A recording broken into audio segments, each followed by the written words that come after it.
إن الحمد لله نحمده ونستعينه ونستغفره ونعوذ بالله من شرور أنفسنا وسيئات أعمالنا من يهده الله فلا مضل له ومن يضلل فلا هادي له وأشهد أن لا إله إلا الله وحده لا شريك له وأشهد أن محمدًا عبده ورسوله أما بعد فإن خير الحديث كتاب الله وخير الهدي هدي محمد صلى الله عليه وسلم وشر الأمور محدثاتها وكل محدثة بدعة وكل بدعة ضلالة وكل ضلالة في النار أعوذ بالله من الشيطان الرجيم بسم الله الرحمن الرحيم قل إن صلاتي ونسكي ومحياي ومماتي لله رب العالمين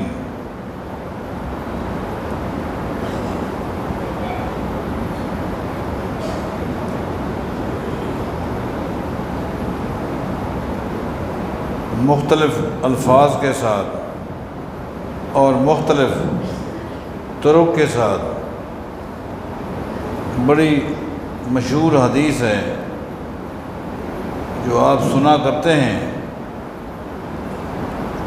کہ 1 سال قربانی کے موقع پر نبی علیہ الصلوۃ والسلام نے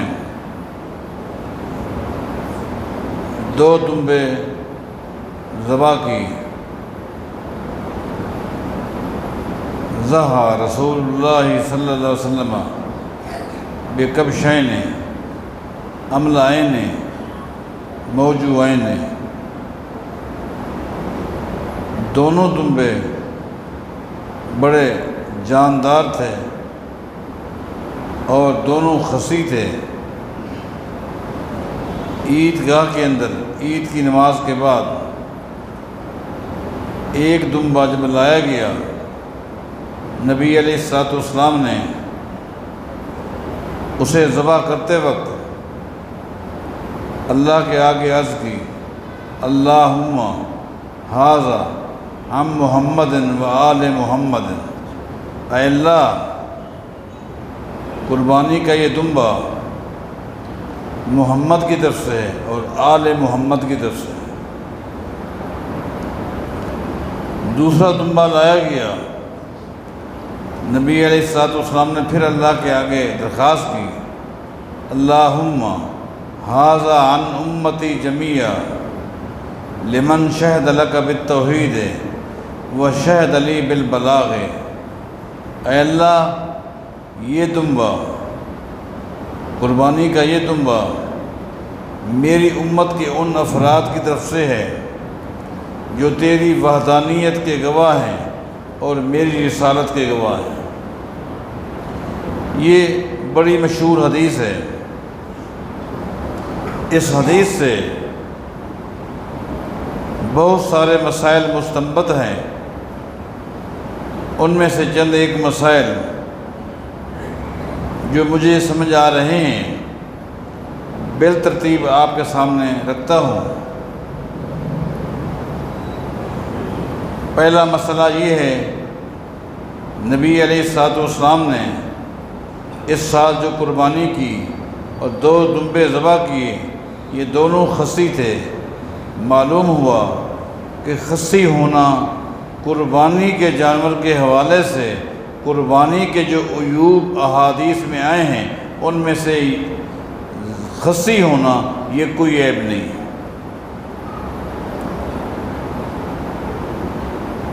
نہ میں نے آج تک کسی کتاب میں پڑھا ہے اور اہل علم کے ساتھ ایک طالب علم کی حیثیت سے رابطہ رکھتا ہوں. آج تک مجھے کسی نے کوئی ایسی حدیث نہیں بتائی جس میں ہو کہ قربانی کے جانور میں جو عیوب ہوتے ہیں ان میں سے ایک عیب جانور کا خصی ہونا ہے. نہ میں نے پڑھا نہ کسی نے مجھے بتایا۔ عالمی سطح پر الحمدللہ جانور ذبح ہوتے ہیں، اور زیادہ تعداد ان جانوروں کی ہوتی ہے جو خصی ہوتے ہیں۔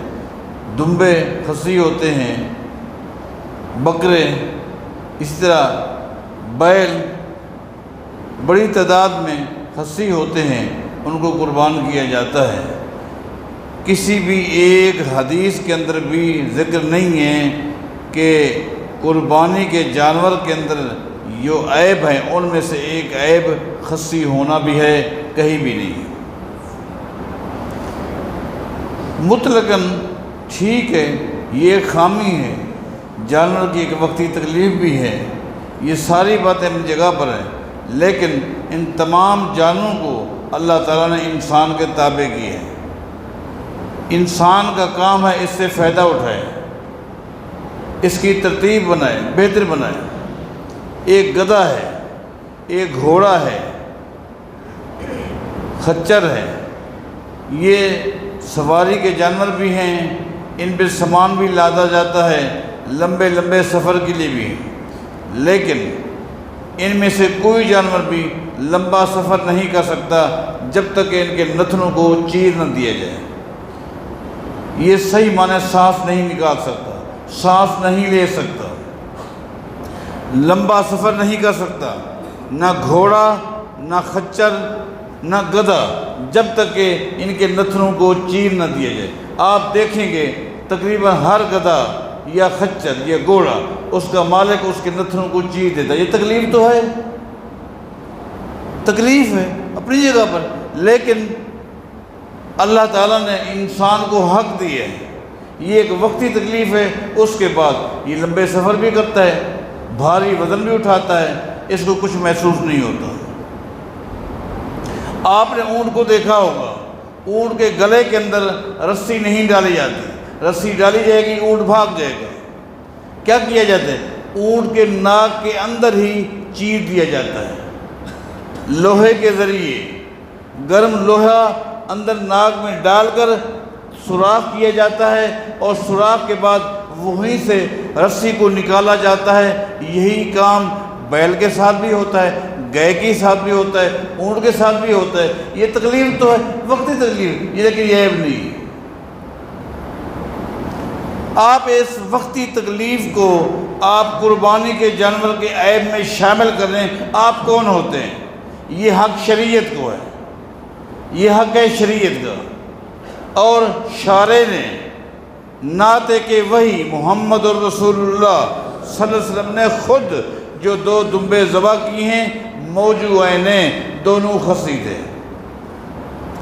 پہلا مسئلہ واضح ہو گیا، اور وہ یہ ہے خصی بیل ہو تب بھی آپ کر سکتے ہیں، بیل کا خصی ہونا یہ کوئی عیب نہیں، دمبے کا خصی ہونا کوئی عیب نہیں، بکرے کا خصی ہونا یہ قربانی کے عیوب میں شامل نہیں۔ دوسرا اہم ترین مسئلہ یہ ہے کہ جب نبی علیہ السلام نے ایک دمبے کو ذبح کیا، اس وقت آپ نے کیا عرض کیا؟ اللہ کیا کہ اللہم ھذا عن محمد و آل محمد، یہ دمبا، یہ قربانی کا جانور محمد اور آل محمد کی طرف سے۔ اب اس نقطے پر بھی غور کرنا ہے کہ آل محمد کون ہے؟ آل محمد کون؟ آل محمد کا لفظ جو ہے ایک جامع اور مانع لفظ ہے، اس کے اندر بڑی گنجائش ہے، بڑی وسعت ہے، اس کو سکیڑ کے رکھ دیا گیا ہے، چند افراد کے یہ اہل بیت ہے، یہ آل محمد ہے۔ حالانکہ اس میں بڑی گنجائش ہے۔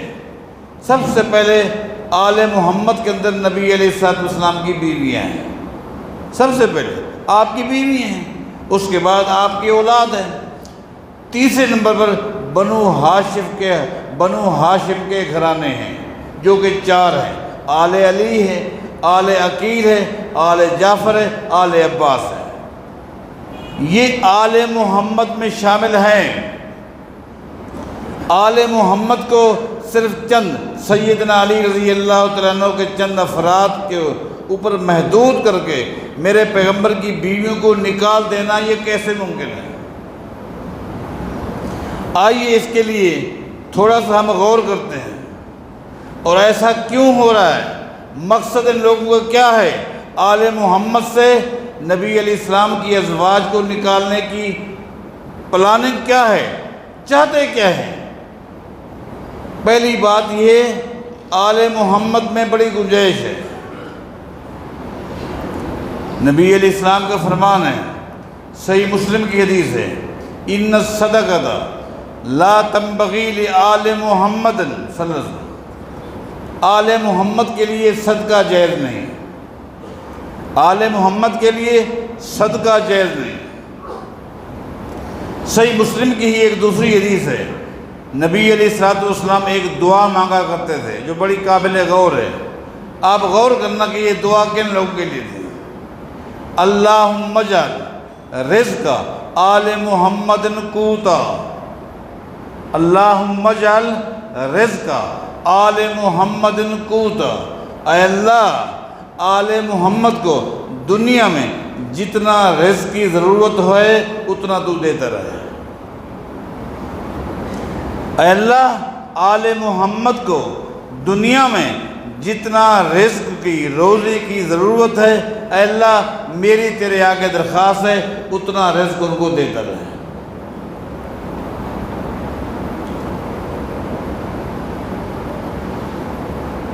ایک حدیث میں آتا ہے، ایک موقع پر کچھ لوگ آئے اور گائے لے کر آئے۔ کس کے دروازے پر آئے؟ سیدہ عائشہ رضی اللہ تعالیٰ عنہ کے دروازے پر آئے۔ ابن ابی شیبہ کی صحیح حدیث ہے۔ دروازے پر دستک دی اور کہا، ہم صدقے کی گائے لے کر آئے ہیں آپ کو دینے کے لیے۔ وضاحت ہے، ہم گائے لے کر آئے ہیں جو صدقے کی ہے، اے ام المومنین آپ کو دینے کے لیے ہیں، آپ جہاں جہاں تقسیم کریں، خود کھائیں، جن کو دیں۔ سید عائشہ رضی اللہ تعالیٰ نے کیا فرمایا؟ انا آل محمد، تم میرے پاس صدقے کی گائے لے کر آئے ہو، تمہیں پتہ نہیں؟ انا آل محمد، ہم تو آل محمد ہیں، ہم تو آل محمد ہیں۔ لا تحل لنا الصدقۃ، ہمارے لیے تو صدقہ حلال نہیں، صدقہ جائز ہی نہیں ہمارے لیے۔ اب یہاں دیکھیں نبی علیہ السلام آج جانور ذبح کر رہے ہیں اور فرما رہے ہیں اللہم ھذا عن محمد و آل محمد، اے اللہ یہ قربانی کا جانور میری طرف سے اور میرے آل کی طرف سے ہے۔ اب آپ بتائیں، سیدنا علی رضی اللہ تعالیٰ عنہ تو اپنے بچوں کے ساتھ ہر سال اپنے گھر میں قربانی کرتے ہیں، وہ قربانی تو اپنے گھر میں کر رہے ہیں۔ جن افراد کو آپ نے آل محمد کہا ہے اس گھر کا سربراہ سیدنا علی تو ہر سال خود قربانی کر رہے ہیں۔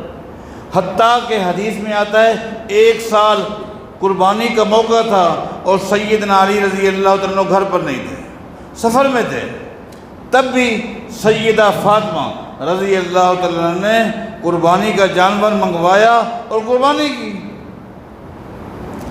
سیدنا علی کے گھر میں تو قربانی ہو رہی ہے۔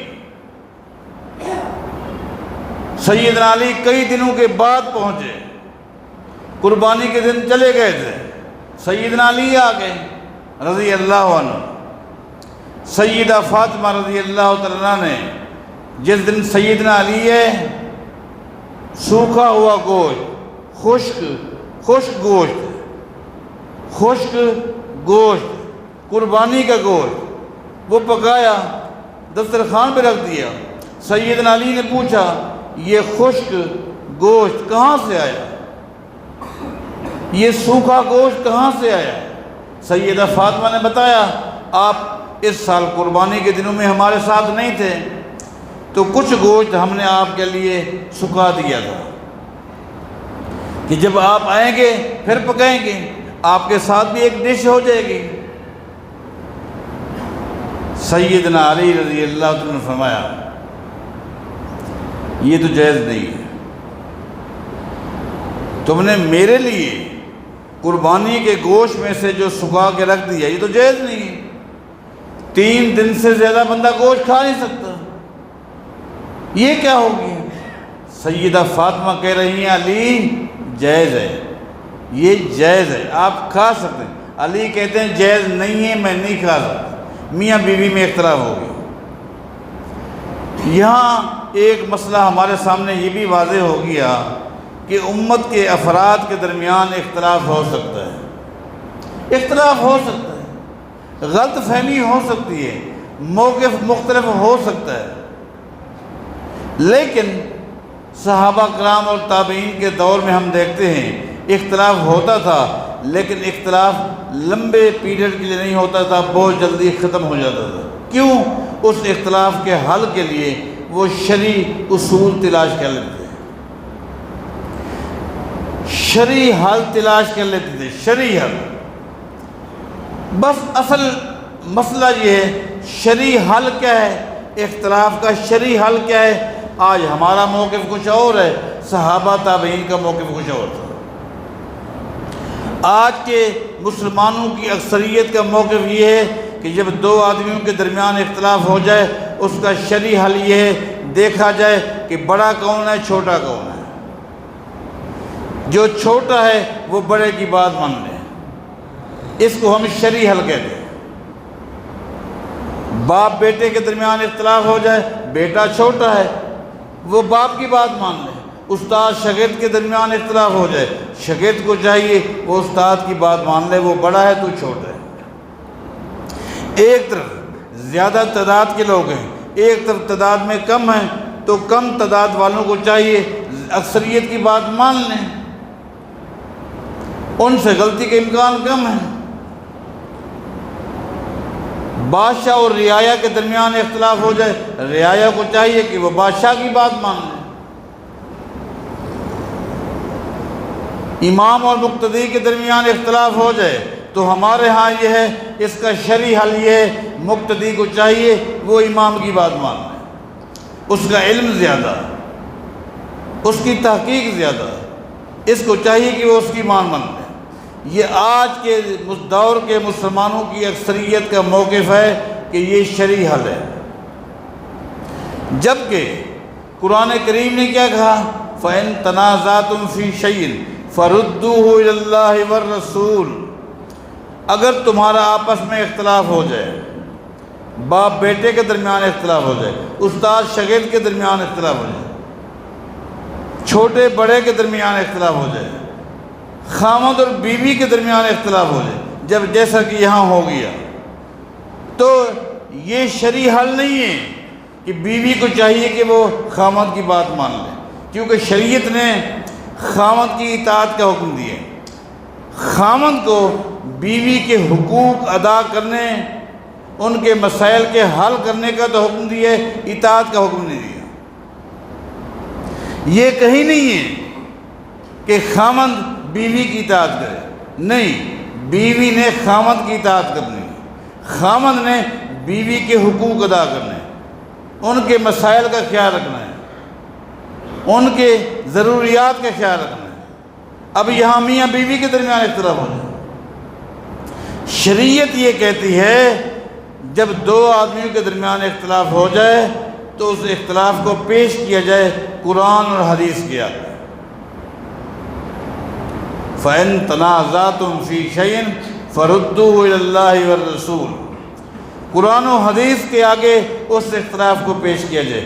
قرآن و حدیث چھوٹے کی تائید کرے، بڑا مان لے، بڑے کی تائید کرے، چھوٹا مان لے، خامد کے حق میں بیوی مان لے، بیوی کے حق میں خامد مان لے، بادشاہ کے حق میں رعایا مان لے، رعایا کے حق میں بادشاہ مان لے۔ اب یہاں غور کریں، دسترخوان لگا ہوا ہے، سیدہ فاطمہ نے خشک گوشت پکایا ہوا ہے، سوکھا گوشت پکایا ہوا ہے، اور یہ کہہ رہی ہیں علی کھا لو۔ علی کہتے ہیں میں نہیں کھا سکتا، لیکن میں نے کہا صحابہ کرام تابعین اختلاف میں شرعی حل تلاش کرتے تھے، ان کے ہاں شرعی حل کیا تھا؟ سیدنا علی سیدھے گئے کن کے پاس؟ محمد الرسول اللہ کے پاس۔ یہ ہے شرعی حل۔ جب سے امت نے شرعی حل کا فارمولہ الگ بنایا، اختلاف بڑھتا جا رہا ہے، اختلاف ختم ہونے میں نہیں آتا۔ اب یہاں دیکھیں کتنا دیر لگی، سیدنا علی پہنچ گئے کس دروازے پر؟ محمد الرسول اللہ کے دروازے پر۔ علی آ گئے۔ سفر کیسا رہا؟ صحیح، چہرہ اترا ہوا ہے، سفر کی وجہ سے نہیں، سفر کی وجہ سے نہیں، آتے ہی ایک مسئلہ پیش آ گیا، چہرہ اتر جانا تھا۔ میں نے فاطمہ سے کہا یہ گوشت، سوکھا ہوا گوشت کہاں سے آیا؟ فاطمہ نے کہا ہماری قربانی کا ہے، آپ نہیں تھے، ہم نے سکھا کے رکھ دیا۔ میں نے اس سے کہا یہ صحیح نہیں ہے، وہ کہتی ہیں صحیح ہے۔ اب آپ بتائیں، یہ ہے حل، یہ حل۔ نبی علیہ السلام فرماتے ہیں اے علی، تیرے پاس جو علم ہے وہ پچھلے سال کا ہے، وہ پچھلے سال کا علم تیرے پاس ہے۔ ما ننسخ من آیت او ننسها او ننسها۔ اور یہاں یہ بات بھی یاد رکھیں، مسائل ناسخ اور منسوخ، کون سا حکم ناسخ ہے کون سا منسوخ ہے، یہ اس وقت تک تھا جب تک محمد مصطفیٰ تھے۔ آپ جب دنیا سے چلے گئے، اب نہ کسی فریق خلیفے پر، نہ کسی امتی پر، نہ کسی عالم پر وحی آنی ہے، اور نہ ہی حکم منسوخ ہونے۔ جائز ناجائز، حلال حرام، کون سا مسئلہ کیسا ہے، یہ اس وقت تک تھا جب تک محمد مصطفیٰ تھے۔ آپ کے بعد ایسا نہیں۔ نبی علیہ السلام نے 3 رات تراویح کی نماز پڑھائی نا، چوتھی رات نہیں ہے۔ صحابہ کرام انتظار کرتے رہے، صبح کو آپ نے فرمایا اس لیے نہیں آیا کہیں اس عمل کو اللہ تعالیٰ دیکھ کر اس کو فرض نہ کر دے۔ اور چیز فرض ہوتی ہے جب پیغمبر ہو، پیغمبر کے بعد نہیں۔ پیغمبر جب دنیا سے چلا جائے، اب کوئی بادشاہ یا کوئی خلیفہ یا کوئی عالم کسی وقت کسی سال قربانی نہ کرے، اس ڈر کی وجہ سے کہیں یہ قربانی کا حکم فرض نہ ہو جائے، واجب نہ ہو جائے۔ نہیں، یہ واجب، مستحب، سنت، جائز ناجائز، فرض، حلال حرام، یہ ساری چیزیں اس وقت تک تھیں جب تک محمد مصطفیٰ تھے۔ آپ کے چلے جانے کے بعد اب کسی کے عمل کو دیکھ کر اللہ تعالیٰ اس طرح کا فیصلہ نہیں دے سکتا، اس لیے کہ الیوم اکملت لکم دینکم واتممت علیکم نعمتی ورضیت لکم الاسلام دینا۔ دین مکمل ہو گیا۔ اب اس مکمل دین میں جو چیز فرض ہے اب قیامت تک وہ فرض ہے، جو چیز سنت ہے اب وہ قیامت تک سنت رہے گی، جو جائز ہے قیامت تک جائز ہے، جو ناجائز ہے اب قیامت تک ناجائز رہے گی۔ یہ بات آپ ذہن نشین کر لیں۔ اے علی، پچھلے سال قربانی کرنے والے کم تھے اور لینے والے زیادہ تھے، حکم یہی تھا جو تو نے بتایا، لیکن سن لے اس سال جو حکم ہے وہ تبدیل ہو گیا ہے۔ اب کیا ہے؟ کلھا من ذی الحجۃ الی ذی الحجۃ۔ اے علی، اب حکم یہ ہے اس سال کی قربانی کے گوشت کو اگلے سال قربانی تک بھی کھا سکتے ہیں۔ اب فیصلہ آ گیا کس کے حق میں؟ بیوی کے حق میں۔ کس کے حق میں؟ بیوی کے حق میں۔ خاوند نے رجوع کر لی۔ تو میں عرض کر رہا تھا سیدنا علی کے ہاں تو قربانی ہو رہی ہے جس کو آپ نے آل محمد کہا، اب نبی علیہ السلام کے گھر جو قربانی ہو رہی ہے تو آپ فرماتے ہیں اللہم ھذا عن محمد و آل محمد۔ کیا یہ قربانی میرے پیغمبر اور میرے پیغمبر کی گھر والیوں کی طرف سے ہے یا نہیں؟ کیا میرے پیغمبر کی بیویوں کو نکال دیں گے؟ اصل میں آپ جو چاہتے ہیں نا، جو دن رات اس امت کے لوگ جو درود ابراہیمی پڑھتے ہیں اور جس میں اللہم صلی علی محمد وعلی آل محمد، اس آل محمد یہ جو دعا کا کلمہ ہے اس سے ازواج مطہرات کو نکالنے کی پالیسی ہے کہ یہ امت نماز میں، نماز جنازہ میں، فرض میں، نفل میں، تہجد میں، اشراق میں، ہر نماز میں یہ درود پڑھتے ہیں اور کہتے ہیں اللہم صلی علی محمد وعلی آل محمد۔ اس آل محمد جو پوری دنیا کے مسلمان درود پڑھ رہے ہیں محمد پر، آل محمد پر، اس آل محمد میں سے سید عائشہ کو، سید حفصہ کو نکالنے کے ایک چکر ہے۔ ایسی کہانی نہیں چلے گی۔ میں آپ سے پوچھتا ہوں اس دعا میں کیا ہے؟ اللہم صلی علی محمد وعلی آل محمد۔ آگے کیا ہے؟ کما صلیت علی ابراہیم وعلی آل ابراہیم۔ کیا آل ابراہیم سے، کیا آل ابراہیم میں سے سیدنا ابراہیم کی بیوی کو نکال دو گے؟ وہاں نکالو گے؟ آج تک دنیا میں کوئی ایسا مکتب فکر پیدا نہیں ہوا جس نے آل ابراہیم سے ابراہیم کی بیوی کو نکالا ہو۔ جب وہاں آل ابراہیم میں ابراہیم کی بیوی کو آپ نہیں نکال سکتے تو آل محمد میں بھی میرے پیغمبر کی بیوی کو نہیں نکال سکتے۔ یہ جانور ہے محمد اور محمد کی آل کی طرف سے۔ آل میں سب سے پہلے میرے پیغمبر کی بیویاں آتی ہیں، لہذا یہ غلط فہمی نکال دیں۔ دوسرا جانور لایا جاتا، نبی علیہ السلام کیا کہتے ہیں؟ اللہم ھذا عن امتی جمیعا لمن شہد لک بالتوحید وشہد لی بالبلاغ۔ نبی علیہ السلام یہ دوسرا جانور کر رہے ہیں اپنی امت کی طرف سے۔ اس سے معلوم ہوا دوسرے کی طرف سے بھی آپ قربانی کر سکتے ہیں۔ اس لیے کہ میرے بھائیوں، میرے دوستوں، میری بہنوں، آپ ایک بات کو ذہن نشین کر لیں کہ قربانی جو ہے ایک مالی عبادت ہے، اور مالی عبادت بالاتفاق دوسروں کی طرف سے آپ کر سکتے ہیں۔ مالی عبادت میں حج ہے۔ حج کیا ہے؟ مالی عبادت۔ مالی عبادت آپ دوسروں کی طرف سے کر سکتے ہیں۔ عمرہ ہے، یہ مالی عبادت ہے، دوسروں کی طرف سے کر سکتے ہیں۔ صدقہ خیرات ہے، مالی عبادت ہے۔ مسجد بنانا ہے، مالی عبادت ہے۔ مدرسہ بنانا ہے، مالی عبادت ہے۔ ویلفیئر ہسپتال قائم کرنی ہے، یہ مالی عبادت ہے۔ تو کیا ہر مالی عبادت کے لیے الگ دلیل لوگے؟ جب آپ سے پوچھا جاتا ہے ماں باپ کی طرف سے مسجد بنوا سکتا ہوں؟ ہاں جی بنوائیں۔ مدرسہ بنوا سکتا ہوں؟ جی ہاں بنوا سکتے ہیں۔ میں ایک رفاہی ہسپتال قائم کروانا چاہتا ہوں اپنے ماں باپ کی طرف سے، جائز؟ ہاں جائز ہے۔ تو اس کے لیے حدیثیں سناؤ نا ان کو۔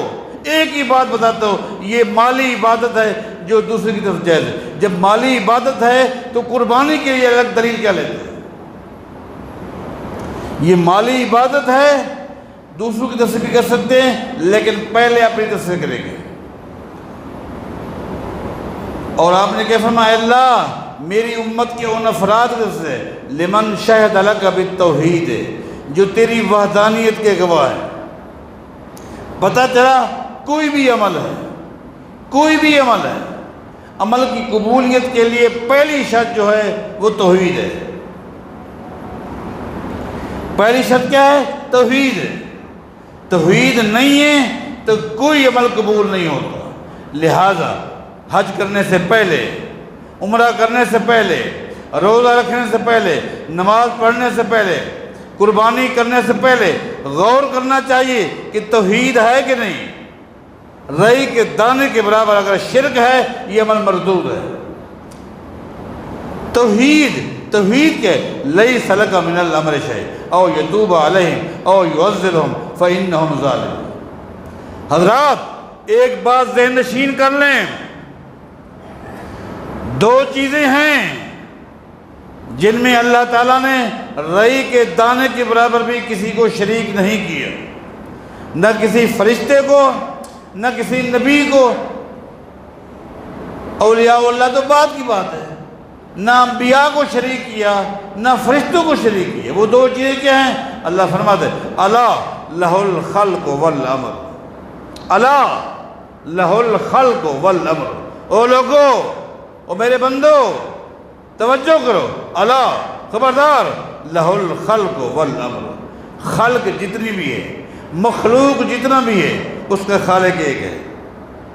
اللہ نے مخلوق کی تخلیق میں ذرے کے برابر نہ کسی فرشتے کو شریک کیا، نہ کسی نبی کو شریک کیا۔ الا لہ الخلق، مخلوق اسی کی ہے، کوئی شریک نہیں۔ والامر، اور اللہ نے اپنے امر میں، اپنی شریعت میں، اپنے قانون میں، دین اسلام کے کسی نقطے میں بھی کسی کو شریک نہیں کیا، نہ کسی فرشتے کو، نہ کسی نبی کو۔ الا لہ الخلق والامر لیس لک من الامر شیء، لیس لک من الامر شیء، اے نبی میرے کسی امر میں بھی رئی کے دانے کے برابر آپ شریک نہیں۔ اولاد دینا یہ کس کا امر ہے؟ اللہ کا ہے۔ جب نبی شریک نہیں ہے تو اور کون شریک ہوتا ہے؟ اولاد دینا کس کا کام؟ زندگی موت کا مالک کون؟ ایک اللہ، کوئی شریک نہیں۔ اس لیے توحید کو سمجھو۔